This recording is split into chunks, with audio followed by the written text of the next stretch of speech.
اللہ اللہ اللہ اللہ اللہ اللہ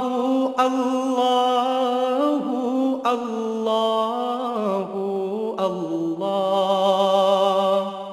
الحمدللہ رب العالمین والصلاة والسلام علی حبیبہ محمد وآلہ وصحبہ اجمعین۔ اعوذ باللہ من الشیطان الرجیم، بسم اللہ الرحمن الرحیم۔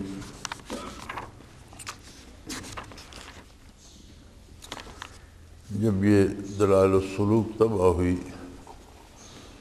تو افغانستان میں کسی عالم کے پاس پہنچی تو انہوں نے حضرت رحمۃ اللہ علیہ کی خدمت میں ایک خط بھیجا۔ اب وہی خط باقی ہے، اس کا جواب جو حضرت نے دیا وہ بھی اس کتاب کا حصہ بن گیا۔ وہ لکھتے ہیں، بگرامی خدمت شیخ المکرم حضرت مولانا کاشف اسرار شریعت و طریقت و حاوی للفروع والاصول، السلام علیکم ورحمۃ اللہ وبرکاتہ، دام فیوزکم و برکاتکم علینا و علی الناس اجمعین۔ مجھے دلائل السلوک دیکھنے کا بذریعہ دلاور خان موقع میسر آیا، جس سے میرے دل میں نور ایمان کی لہر اٹھی اور حیران ہو گیا کہ اس دور ظلماتی اور الحادی میں ایسا ہیرا موتی یگانہ در یکتا وحید الدہر اور سراج منیر اس سرزمین پاک و ہند میں منور ہوا۔ اگر میں اپنی آنکھوں سے کتاب نہ دیکھتا، کوئی دوسرا آدمی زبانی ان واقعات و حالات کو بیان کرتا تو یقیناً دل قبول نہ کرتا، نہ ہی قابل قبول تھیں۔ ظاہراً وہ یہ اہل سنت والجماعت کا مذہب ہے، مگر ان لوگوں سے زمین خالی نہیں ہوتی۔ ایسے جامع شریعت حقیقت ہستی کا اس دور میں پایا جانا اگر محال نہیں تھا تو یقیناً کامیاب تو تھا اور ہے۔ میں خود اس مرض کا قدیم المریض ہوں، طبیب قلب کا سال ہا سال سے متلاشی ہوں، مگر جو ملا آخر وہ دکاندار ہی ثابت ہوا۔ اس لیے میری کشتی کنارے نہ لگ سکی، نہ ہی مرض سے نجات ملی۔ اگر کوئی صورت حاضری کی میسر آئی تو حاضر خدمت ہوں گا۔ وقت آخری ہے اور میں چند ایک معروضات پیش کر کے جواب لینا چاہتا ہوں۔ بزرگ آدمی تھے کہ یہ چیزیں میں سمجھنا چاہتا ہوں۔ کیا اذکار و اشغال مشائخ اور ہیئت جلسہ ذکر دو وقت ذکر کرنے، مجموعی طور پر ذکر کرنے کا وجود قرون ثلاثہ سے ملتا ہے، جو قرون مشہود بالخیر ہیں؟ اگر ان کا وجود قرون ثلاثہ میں موجود نہ تھا تو اس کو بدعت کہنا بعید نہ ہوگا۔ یہ پہلا سوال ہے۔ دوسرا سوال ہے، کیا نجات اخروی کے لیے تمام دیگر کمالات کے حصول کے لیے کتاب اللہ اور سنت رسول کافی نہیں؟ مزید اذکار و اشغال مشائخ دہیں قیودات و تخصیصات اختیار کیے جائیں جبکہ انسان عامل بالکتاب و سنت ہے؟ کیا علم سلوک و تصوف جزو دین ہے؟ اگر ہے تو قرون ثلاثہ اس سے کیوں خالی رہے؟ اگر نہیں تو اس کے حصول کا کیا فائدہ؟ چوتھا سوال ہے، اگر علم سلوک جزو دین ہے تو اس کے حصول کے لیے ولی کامل اور مرشد کامل کو موقوف الہ ٹھہرانا کہاں ثابت ہے؟ اس کا حصول تو کتب تصوف اور کتاب اللہ اور سنت سے ہو سکتا ہے۔ پانچواں سوال ہے، یہ تو ٹھیک ہے کہ علم سلوک ایک باطنی علم ہے، مگر حصول علم کے لیے زندہ اشخاص کافی ہیں۔ عالم علوم باطنیہ سے حاصل ہو سکتے ہیں، مگر جو صوفیہ کرام اور اولیاء اعظام میں مشہور ہے کہ فیض روح سے بھی ہو سکتا ہے، تو اہل قبور سے کس طرح ہو سکتا ہے جب بعد الدارین ہو چکا؟ نیز فقہا میں تو بعض سرے سے سماع موتا کا انکار کرتے ہیں۔ جب حال یہ ہے تو فیض حاصل کرنا کس طرح ہو سکتا ہے؟ اور امام صاحب کا مذہب بھی بعض عدم سماع بتاتے ہیں۔ چھٹا سوال ہے، اللہ تعالیٰ نے سوال کیے بغیر پیدائش انسانی، جنات و شیاطین قرآن میں بیان فرما دیں، مگر روح کی پیدائش اور حقیقت باوجود سوال کرنے کے نہ بتائی، جس سے خوب واضح ہوتا ہے کہ روح کوئی فرشتہ اور جن سے بھی زیادہ لطیف چیز ہے۔ تو ایسی لطیف ہستی سے فیض حاصل کرنا بہت ہی مشکل ہے۔ فیض کے لیے اول روح سے ہم مجلس ہو، پھر اس کو دیکھے، وہ نظر آئے، پھر اس سے ہم کلام ہو، اس کی کلام سنی جائے، پھر اس سے اخذ فیض کیا جائے، چاہے جائے کہ اس سے خرق خلافت لیا جائے جس کی کوئی نظیر آپ فرمائیں اگر تو، جب عدم سماع بھی سامنے ہے۔ ساتواں سوال ہے، کیا روح پر موت طاری نہیں ہوتی؟ قرآن میں تو کل نفس ذائقۃ الموت موجود ہے، اس کلیہ سے آپ روح کو کیسے مستثنیٰ فرماتے ہیں؟ کیا روح کے لیے بھی روح ہے جبکہ حیات کا موقوف علیہ ہی روح ہے؟ آٹھواں سوال ہے، فنا فی الرسول، فنا فی اللہ اور بقاء باللہ مراقبات کی بھی کوئی حقیقت ہے صوفیاء کرام کے نزدیک، اور ان کے اصول و تحصیل کی کیا صورت ہے؟ کس طرح حاصل کیا جا سکتا ہے؟ کیا وہ طریقہ آپ ہم کو لکھ کر ارسال کر سکتے ہیں کہ ہم بھی ان کو حاصل کر کے خدا کے خاص بندوں میں داخل ہو جائیں؟ آپ سے دور افتادہ ہے، مہربانی کر کے تفصیل سے لکھیں۔ نیز کشف ملائکہ، جن، کشف قبور، جن جن وظائف سے حاصل ہوتے ہیں وہ بھی مفصل لکھنا مہربانی ہوگی، میں آپ کے حلقہ کا آدمی ہوں۔ جواب حضرت مولانا النجار خان صاحب مدد ذلہ چکرالہ ضلع میاں والی رحمۃ اللہ تعالی علیہ۔ پہلے سوال کا جواب، پہلا سوال تھا کہ یہ بدعت ہے۔ آپ کو سوال یاد رہیں گے تو جواب کا ہی پتہ چلتا جائے گا کہ یہ بدعت تو نہیں ہے۔ فرمایا سب سے پہلے بدعت کا مفہوم سمجھ لینا چاہیے۔ جو چیز باوجود شرعی قرون ثلاثہ میں موجود تھی وہ سنت ہے، اور جو حکم باوجود شرعی قرون ثلاثہ میں موجود نہ تھا وہ بدعت ہے۔ یعنی بعض چیزیں جن کی بنیاد خیر القرون میں تھی، قرون ثلاثہ کہتے ہیں نبی کریم صلی اللہ علیہ وسلم کا زمانہ، صحابہ اور تابعین کا، تو یہ اسے خیر القرون کہتے ہیں، تابعین اور تبع تابعین تک۔ صحابہ کا زمانہ حضور کے ساتھ ہی ہے، تو حضور کا ارشاد ہے اس میں کہ سب زمانوں سے بہتر یہ 3 زمانے ہیں۔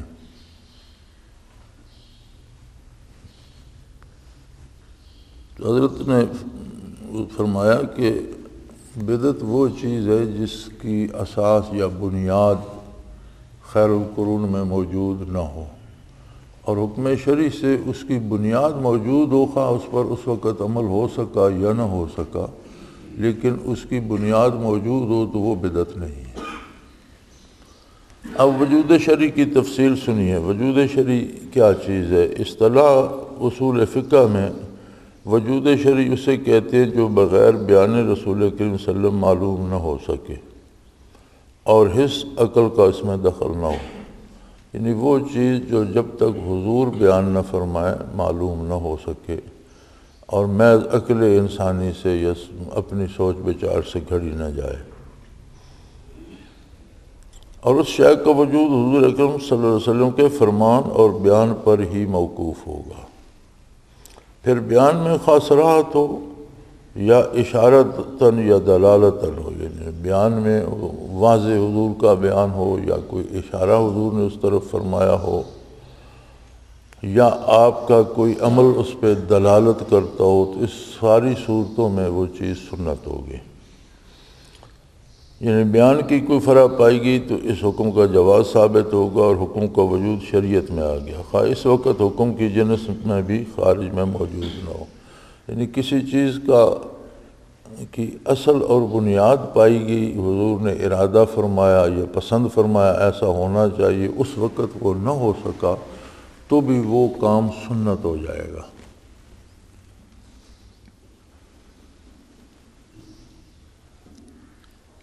چاہے جائے کہ اس کا جزیہ ہونا ضروری ہے، جزیہ ضروری ہے، پس حکم کا جواز کلیتاً ثابت ہوگا، حکم بجمی جزیات ثابت ہوگا۔ جس حکم کی بنیاد ثابت ہوگی اس کی پھر باقی سارے حصے بھی جزیات بھی ثابت ہو جائیں گے۔ اس کا کوئی جزیہ بوجود خارجی قرون ثلثہ میں موجود ہو یا نہ ہو، اور ظاہری اسباب کی وجہ سے اس عہد میں وہ کام ہو سکا یا نہیں، لیکن جب حضور نے اس کے بارے کچھ فرمایا یا اشارہ کیا یا ارادہ فرمایا تو وہ چیز سنت میں ثابت ہو جائے گی۔ اگر اس کلیہ کا کوئی جزیہ قرون ثلثہ کے بعد خارج میں وجود میں آیا وہ بھی سنت میں داخل ہوگا، یعنی وہ اس چیز کا کوئی حصہ، کوئی جز، کوئی ایسا کام جو اس کرنے کے لیے ضروری ہے، وہ اگر بعد میں بھی وجود میں آیا تو بھی سنت میں ثابت ہوگا، چونکہ اصل جو چیز ہے اس کا وجود ثابت ہے۔ یوں تو اقسام حدیث میں قول رسول، فعل رسول، تقریر رسول، حواجس نفس رسول، عزم رسول، ہم رسول، خواطر رسول صلی اللہ علیہ وآلہ وسلم سب داخل ہیں۔ یعنی حدیث میں حضور صلی اللہ علیہ وسلم کا ارشاد فرمانا حدیث ہے، آپ نے کوئی کام کیا وہ حدیث ہے، آپ کی تقریر یعنی بیان حدیث ہے، حواجس نفس رسول، آپ کے دل میں کسی کام کرنے کا ارادہ پیدا ہوا اور اس وقت وہ کام نہ بھی ہو سکا ہو تو بھی اس کام کا کرنا سنت ہے۔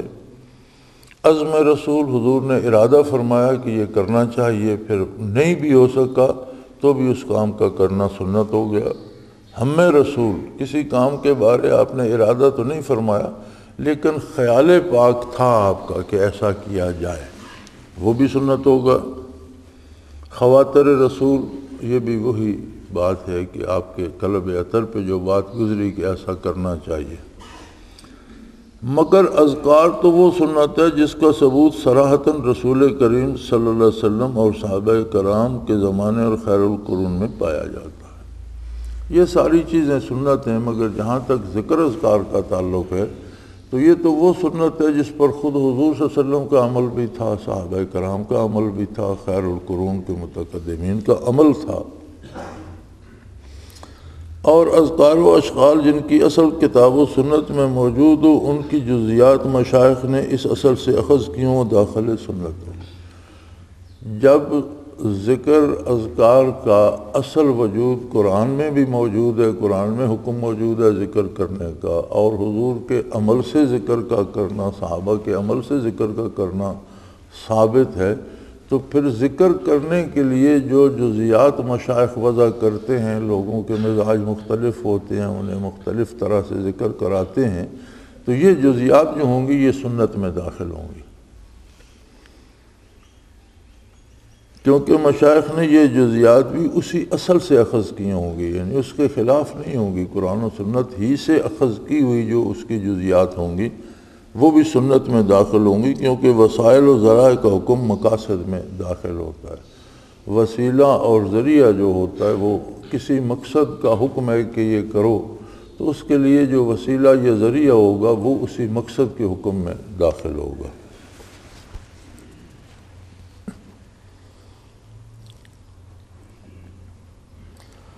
دوسری چیز یہ سمجھ لی جائے کہ تعلق باللہ، نسبت باللہ، توجہ اللہ سب معمور من اللہ معمور بہی ہیں، یعنی اللہ کی طرف اللہ کریم سے تعلق قائم رکھنا، نسبت قائم کرنا اور متوجہ اللہ رہنا، ان کا اللہ کی طرف سے حکم ہے قرآن کریم میں، اور یہ معمور بہی ہیں، اگرچہ کلی مشکک ہے۔ کلی مشکک وہ فعل ہوتا ہے جس کے کئی اجزاء ہوتے ہیں، مثلا 1 سے 100 تک حصے ہیں اس کے، تو جس کا ایک حصہ بھی ادا کر دیا جائے تو حکم کی تعمیل ہو جاتی ہے، اگرچہ کمال حاصل نہیں ہوتا۔ اس کے 10 حصے بھی ادا کیے جا سکتے ہیں جتنی اللہ توفیق دے، اور کوئی اس کا 100% اس پہ عمل کر لیتا ہے، اسے کہتے ہیں کلی مشکک، یعنی اس کا کل کیا جائے یا ایک جز کیا جائے تو حکم کی تعمیل ہو جاتی ہے۔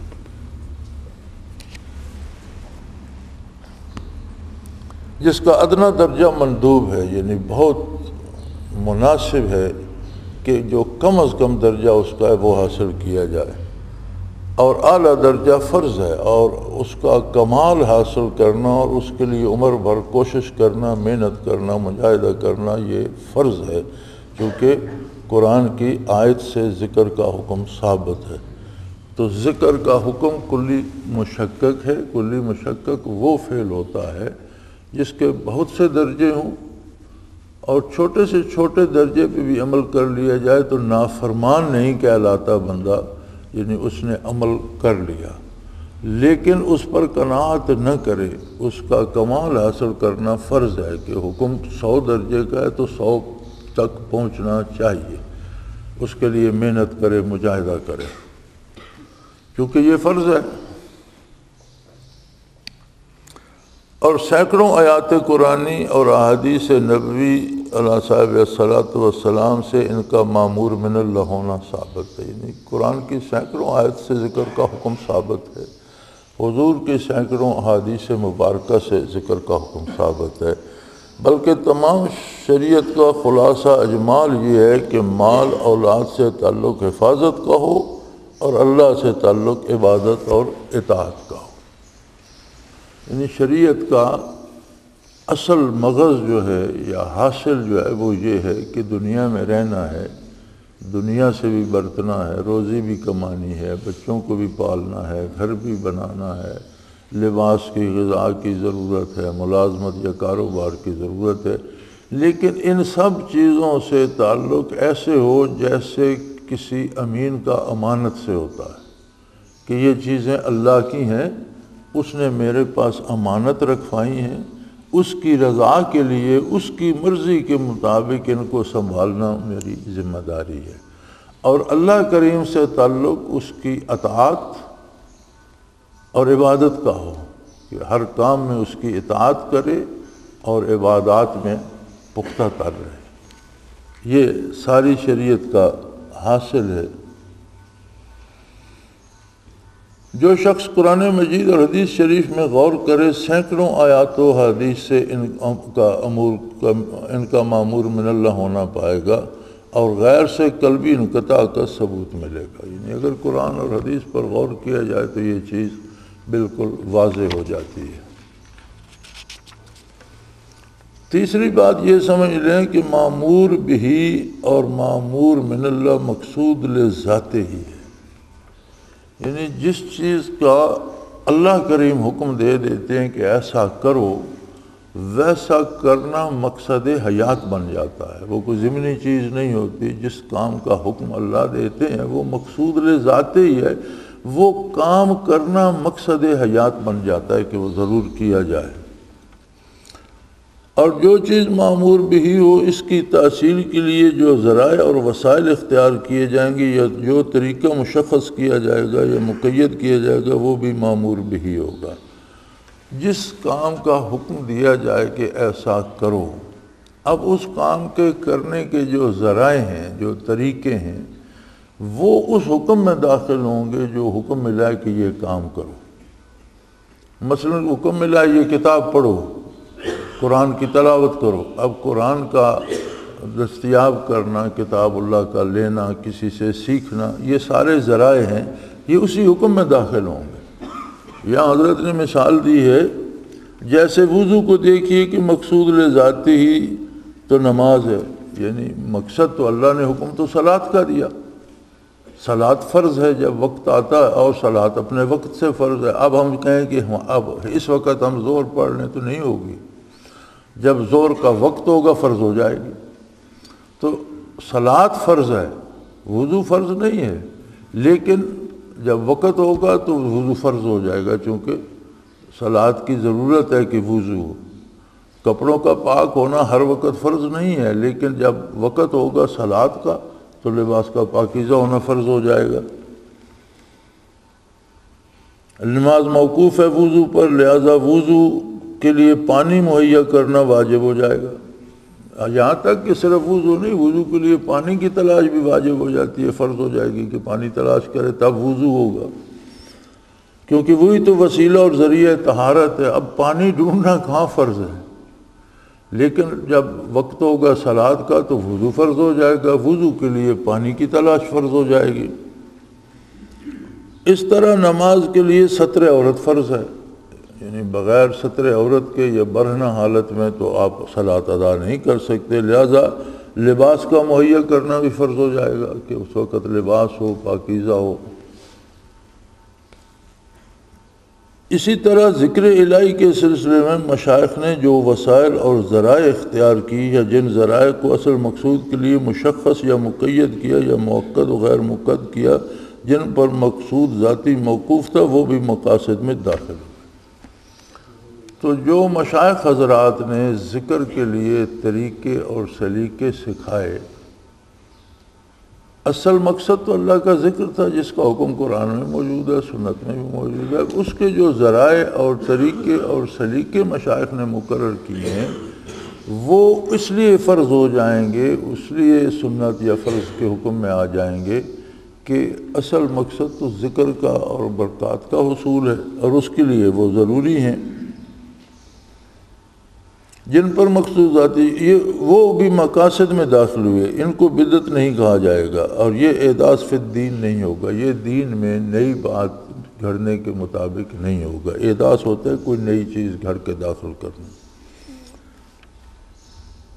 جس طرح طبیب ہر زمانہ اور ہر موسم ادویہ بدلتا اور تجویز کرتا ہے، طبیب کا اصل مقصد تو صحت انسانی ہے، یعنی طبیب کسی مریض کو دوا دیتا ہے تو ہر ایک ہی دوا 10 مریضوں کو دیتا ہے تو بدرکا بدل دیتا ہے کہ تم نے پانی سے لینی ہے، تم نے چائے سے لینی ہے، تم اسے عرق گلاب سے لو۔ یہ کیا بات ہوئی؟ دوا ایک ہی ہے، مرض بھی ایک ہی ہے، لوگ مختلف ہیں، تو کہیں بدرکا بدل دیتا ہے، کہیں دوا بدل دیتا ہے۔ ایک بندے کو بخار ہے اسے اور دوا دیتا ہے، دوسرے کو بخار ہے اسے اور دوا دیتا ہے۔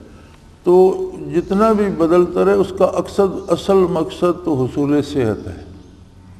اب اس بندوں کے مزاج کے مطابق کبھی وہ بدرکا بدلتا ہے، یعنی جس کے ساتھ دوا لی جاتی ہے وہ تبدیل کرتا ہے، کبھی دوا بدل دیتا ہے، چونکہ اس کے بخار کا سبب اور تھا اسے اور دوا دی، اسے کسی اور سبب سے بخار ہے اسے اور دوا دی۔ ایک کو سردی لگی بخار ہو گیا، دوسرے کو زخم تھا اس میں وہ زخم پھیل گیا اور اس کی وجہ سے بخار ہو گیا، تب دونوں کی دوا ایک، دونوں بخاروں کی ایک تو نہیں ہوگی۔ اسی طرح اذکار کا اصل مقصد تعلق اللہ اور توجہ الی اللہ ہے، جس طریقہ سے حاصل ہو وہ اختیار کرنا فرض کے حکم میں داخل ہو۔ اذکار کا اصل مقصد تو اللہ سے تعلق قائم کرنا ہے۔ جس طرح لوگوں کے مزاج ہیں، جس طرح کی ضرورت ہے، مشائخ اعظام نے شریعت کے مطابق وہ قیدیں لگائی ہیں یا طریقے بتائے ہیں، تو وہ بھی اسی فرض کے حکم میں داخل ہوں گے۔ یا مثلاً اعلاء کلمۃ اللہ ایک مقصد ہے اور جہاد بھی اس کا ذریعہ ہے کہ اللہ جل شانہ کے دین کو غالب کرنا اور اللہ کا جل شانہ کا کلمہ غالب کرنا مقصد ہے۔ اب ایک اس کا ذریعہ جہاد ہے۔ جہاد میں جن آلات حرب پر موقوف ہوگا ان کی تحصیل بھی فرض ہوگی۔ اب اگر کفار کے مقابلے میں جہاد فرض ہوگا تو جہاد کے لیے جن ہتھیاروں کی ضرورت ہے وہ بھی فرض ہو جائیں گے۔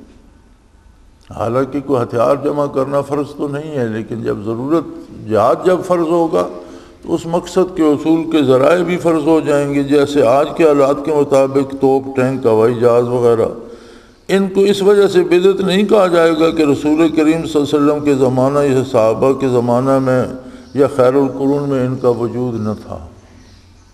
اب کوئی کہے کہ جی اس وقت تو تلوار تھی اور یہ رائفل اور یہ جہاز اور ٹینک اور یہ بدعت ہے، تو یہ بدعت نہیں ہوں گے۔ زمانے یا وقت کے ساتھ ذرائع بدل گئے، مقصد نہیں بدلا۔ تو مقصد فرض ہے تو ذرائع بھی اسی فرض کے حکم میں داخل ہوں گے۔ معلوم ہو کہ مقصد جب اعلاء کلمۃ اللہ کے لیے جہاد کرنا ہے، اس مقصد کے حصول کے لیے حالات کے مطابق ذرائع مہیا کرنا جن پر یہ موقوف ہے وہ بھی واجب ہوگا، اسے بدعت نہیں کہا جائے گا۔ چوتھی بات یہ سمجھ لیجئے کہ حدیث جبریل علیہ السلام میں احسان کو جزو دین کہا گیا ہے۔ جبریل علیہ السلام کی جو حدیث ہے کہ اسلام کیا ہے، ایمان کیا ہے، اسلام کیا ہے اور احسان کیا ہے، جس میں حضور نے فرمایا تھا کہ اللہ کی عبادت اس طرح کی جائے، انت عبد ربک کانک تراہ فإن لم تکن تراہ فإنہ یراک، کہ تو اللہ کو دیکھ رہا ہے، اور اگر یہ نہ ہو تو کم از کم یہ یقین ہو کہ اللہ تجھے دیکھ رہا ہے۔ تو احسان کو جزو دین کہا گیا ہے، اس لیے اس کا حاصل کرنا مسلمانوں پہ واجب ہوگا۔ جب دین کا حصہ ہے تو یہ جس طرح دین واجب ہے اسی طرح یہ بھی واجب ہوگا۔ اور احسان صرف جزو دین نہیں بلکہ دین کی روح اور خلاصہ ہے، کیونکہ احسان جو ہے یہ عبارت ہے خلوص سے، اور خلوص کے بغیر تو کوئی کام بھی نہیں۔ ایمان، اگر ایمان میں خلوص نہیں تو منافق ہے، عبادات میں خلوص نہیں تو وہ ریا ہے، یعنی کوئی بھی کام عقیدے سے لے کر عمل تک خلوص کے بغیر نامکمل ہے، اور خلوص ہی کو احسان کہا گیا ہے۔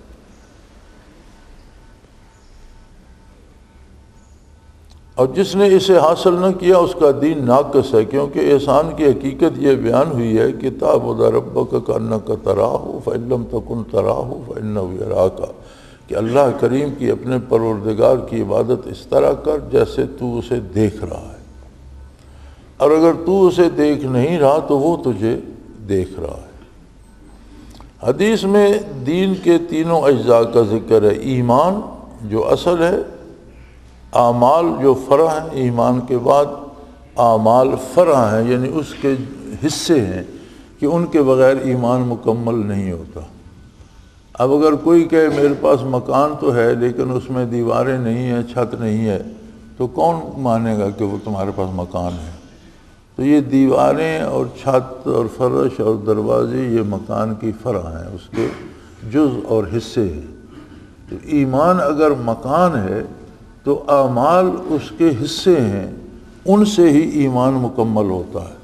تو فرمایا دین کی اصل ایمان ہے اور اعمال اس کی فرع ہیں، اور احسان جو اس کا ثمرہ ہے، اور احسان اور خلوص یہ اس سارے مکمل ایمان بھی ہو عمل بھی ہو تو اس پر جو پھل لگتا ہے وہ خلوص ہے، یہ اس کا حاصل ہے۔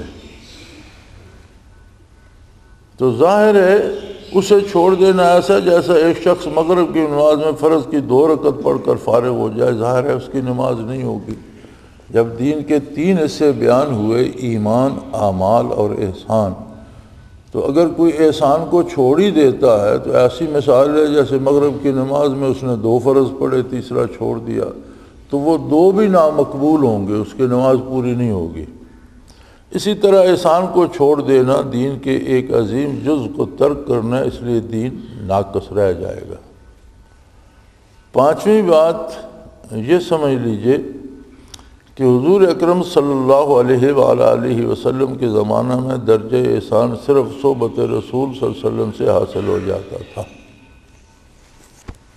یعنی اس زمانے میں اگر کہیں، حالانکہ اس زمانے میں بھی لوگ حلقہ ذکر بھی بناتے تھے، مسجد نبوی میں صحابہ کا حلقہ ذکر موجود ہے، اس میں وہ آیت بھی نازل ہوئی، آیت کریمہ بھی وَاصْبِرْ نَفْسَكَ مَعَ الَّذِينَ يَذْكُرُونَ اللَّهَ، حضور حجرہ مبارک سے تشریف لائے تو کچھ لوگ ایک طرف بیٹھے مسائل پر بات کر رہے تھے، دینی موضوع چل رہا تھا، کچھ لوگ ایک طرف بیٹھے ذکر کر رہے تھے، اور حضور ذاکرین کے حلقے میں جلوہ افروز ہوئے اور فرمایا اللہ کا شکر ہے کہ مجھے جیسے لوگوں کے ساتھ رہنے کا حکم دیا ہے وہ لوگ بھی مہیا فرما دیے، مشہور حدیث ہے۔ تو اگرچہ یہ اس دور میں بھی ثابت ہے لیکن اس دور میں اس کی ضرورت نہ تھی، چونکہ ذکر اذکار سے جتنی بھی کوشش ہم کریں وہ بات نہیں بنتی جو ایک نگاہ رسول صلی اللہ علیہ وسلم سے بنتی تھی۔ آپ کی ایک نگاہ جسے نصیب ہوتی وہ شرف صحابیت سے سرفراز ہو جاتا، ایک لمحے کی صحبت، حضور نے اس کی طرف نہیں دیکھا لیکن ایمان کے ساتھ اس نے حضور کو دیکھ لیا تو بھی صحابی ہو گیا۔ اور صحابیت لفظی ترجمہ تو صحبت حاصل کرنا ہے، لیکن اصطلاحی ترجمہ، شرعی ترجمہ اس کا یہ ہے کہ وہ کمالات انسانی میں اپنی حیثیت کے مطابق انتہائی درجہ کمال کو پہنچ گیا۔ اور ولایت اس کی جوتیوں کی خاک کو بھی نہیں پہنچ سکتی۔ ساری دنیا کے ولی اکٹھے کیے جائیں تو کسی صحابی کے پاؤں کی خاک کے برابر بھی نہیں ہو سکتے۔ صحابیت اتنی بلند ہے، ولایت ہر طرح کی ختم ہو جاتی ہے جہاں سے درجہ صحابیت شروع ہوتا ہے۔ تو فرمایا صرف فرائض کی پابندی کے ساتھ صحبت رسول شامل ہو گئی تو درجہ احسان حاصل ہو گیا، وہ بھی اس پایا کا کہ بڑے سے بڑا ولی ایک ادنا درجے کے صحابی کے مرتبہ تک نہیں پہنچ سکتا۔ جب آفتاب نبوت اوجل ہو گیا تو مجاہدات اور ریاضات کی ضرورت محسوس ہوئی تاکہ دین کا یہ اہم حصہ جو دین کا حاصل اور کمال اور اعلیٰ درجہ اور مقصود ذاتی ہے حاصل ہو سکے۔ یا 2 وقت ذکر کرنے کا سوال تو یہ تو نص سے ثابت ہے۔ مثال کے طور پر دیکھیے انا سخرنا الجبال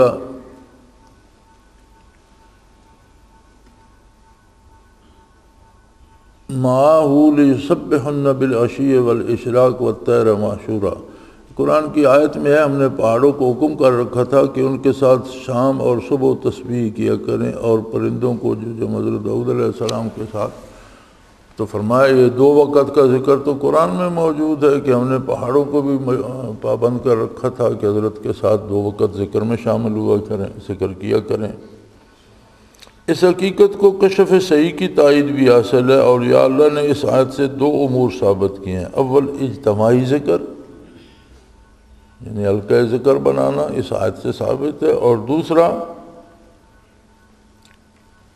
اجتماعی ذکر کا فرمایا یہ فائدہ ہوتا ہے کہ اس میں ذاکرین کے انوار کا عکس ایک دوسرے پر پڑتا ہے، جس سے نوست دور ہوتی ہے، قلب میں انبساط پیدا ہوتا ہے، ہمت قوی ہوتی ہے، اور اجتماعی ذکر سے جو تاثیر پیدا ہوتی ہے الفاظ میں بیان نہیں ہو سکتی۔ یہ کیفیت چشیدنی ہے، گفتنی نہیں، یعنی یہ ایسی کیفیت ہے جسے حاصل کر کے محسوس کیا جا سکتا ہے، بیان کر کے نہیں بتائی جا سکتی۔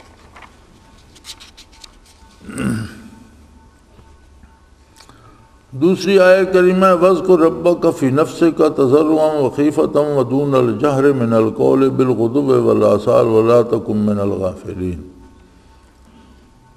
اپنے پروردگار کا ذکر کر اپنے دل میں تضرعًا وخیفہ، عاجزی سے اور ڈرتے ہوئے، اور دون الجہر بغیر آواز بلند کیے ہوئے، من القول آواز بلند کیے بغیر، بالغدو والآصال صبح اور شام، ولا تکن من الغافلین، اور کبھی بھی غافلوں میں شامل نہ ہو۔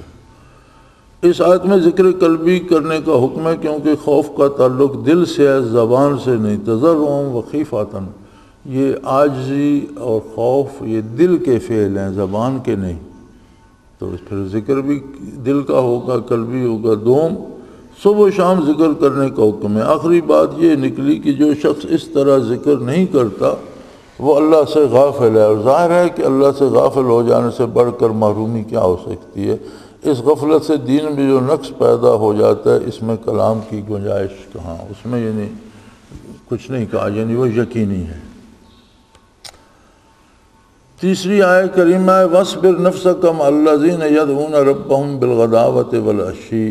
چوتھی آیت کریمہ وَلَا تَطْرُدِ الَّذِينَ يَدْعُونَ رَبَّهُمْ بِالْغَدَاوَةِ وَالْعَشِيِّ، یعنی اپنے آپ کو ان لوگوں کے ساتھ رکھیے جو صبح و شام اپنے پروردگار کا ذکر کرتے ہیں، اس کو پکارتے ہیں، اور ان لوگوں کو اپنے سے دور نہ کیجیے جو اپنے پروردگار کو صبح و شام پکارتے ہیں۔ یوں تو ہر حالت میں ذکر کرنے اور ذکر کثیر کرنے کا حکم ہے، مگر 2 وقت اہتمام سے ذکر کرنے کی تاکید فرمائی گئی ہے۔ یعنی ذکر کا حکم تو دوام ذکر کا ہے، لیکن 2 وقت کی خاص تاکید ہے کہ دونوں وقت ضرور، دن کے شروع ہونے میں بھی ابتدا ذکر الہی سے ہو، اور رات کے شروع ہونے میں بھی ابتدا ذکر الہی سے ہو۔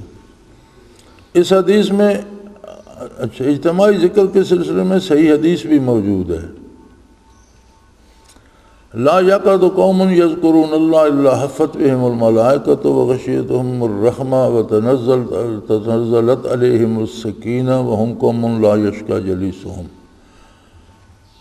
جو لوگ ذکر کے لیے بیٹھتے ہیں اللہ کے فرشتے انہیں ڈھانپ لیتے ہیں پروں سے، اور اللہ کی رحمت ان کو ڈھانپ لیتی ہے، اور ان پر سکینہ یعنی سکون قلبی نازل ہوتا ہے، اور یہ ایسے لوگ ہیں جن کے پاس بیٹھنے والا کبھی بدبخت نہیں رہتا۔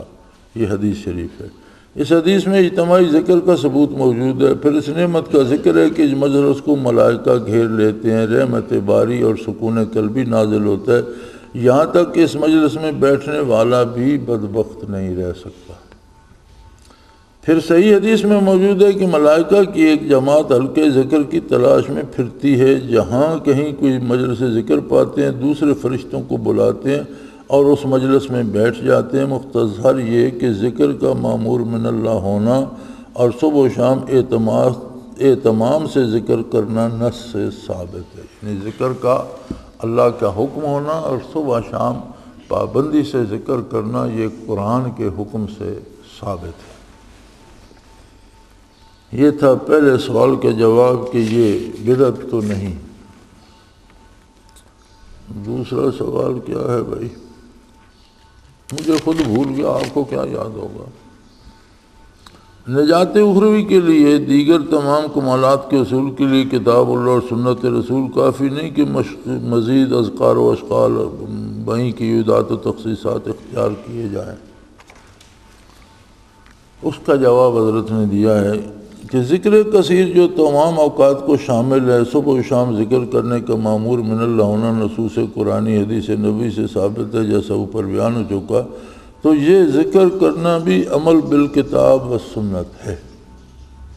یعنی آپ کہتے ہیں کہ قرآن و سنت پر عمل کرنا کافی نہیں کہ ہم مشائخ سے ذکر کرتے پھریں، تو فرمایا ذکر کرنا بھی تو کتاب و سنت سے ثابت ہے۔ اگر یہ نہیں کریں گے تو کتاب و سنت پر مکمل عمل تو نہ ہو سکا، پوری اطاعت تو نہ ہو سکی۔ ان کو ایک دوسرے سے جیسا کہ ان کو ایک دوسرے سے جدا کیوں؟ حدیث جبریل سے ظاہر ہے کہ عقائد ایمان اور اعمال کے علاوہ بھی دین کا ایک حصہ ہے جسے پورا کرنا اور اس فرض کو بجا لانا ضروری ہے، جسے احسان کہا گیا، اسی کو تصوف کہتے ہیں۔ معلوم ہوا کہ انسان کامل طور پر عامل بالکتاب و سنت ہو ہی نہیں سکتا جب تک ذکر قصور بالعموم اور صبح و شام بالخصوص اہتمام نہ کرے۔ یعنی جب تک صبح شام اور ذکر کثیر اور ذکر دوام کا اہتمام نہ کیا جائے تو قرآن اور سنت پر پوری طرح سے عمل ہو ہی نہیں سکتا، کیونکہ اس کا حکم بھی قرآن و سنت میں موجود ہے۔ تیسرا سوال کیا تھا؟ کیا علم سلوک جزو دین ہے؟ فرمایا اس کا جواب پہلے سوال کے جواب میں گزر چکا۔